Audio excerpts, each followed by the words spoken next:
Lionel Messi മൈതാനത്ത് പന്ത് തട്ടുമ്പോൾ ഒരാൾ കണ്ണിമ ചിമ്മാതെ ടച്ച് ലൈനിൽ അക്ഷമനായി നിൽക്കുന്നത് മേജർ ലീഗ് സോക്കറിലെ പതിവ് കാഴ്ചയാണ്.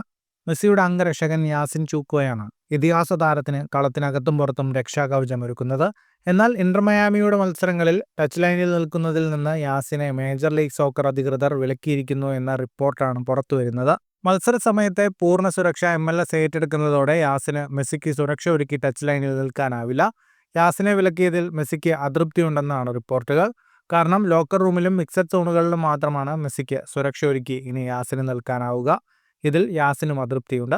7 വർഷം ഞാൻ യൂറോപ്പിലുണ്ടായിരുന്നു. ലീഗ് 1-ലും ചാമ്പ്യൻസ് ലീഗിലും 6 പേർ മാത്രമാണ് മെസ്സിക്കടുത്തേക്ക് മത്സരത്തിനിടയിൽ എത്തിയത്.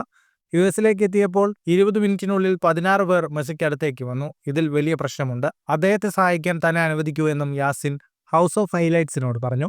MLS-നൊപ്പം തന്നെയും സുരക്ഷ ഒരുക്കാൻ അനുവദിച്ചുകൂടെ എന്നാണ് യാസിന്റെ ചോദ്യം. സഹായിക്കാൻ ഞാൻ ഇഷ്ടപ്പെടുന്നു, ഞാനാണ് ഏറ്റവും മികച്ചത് എന്നല്ല, എന്നാൽ യൂറോപ്പിൽ നിന്ന് തനിക്ക് വേണ്ട അനുഭവ സമ്പത്ത് ലഭിച്ചിട്ടുണ്ടെന്നും മെസ്സിയുടെ ബോഡിഗാർഡ് പറഞ്ഞു.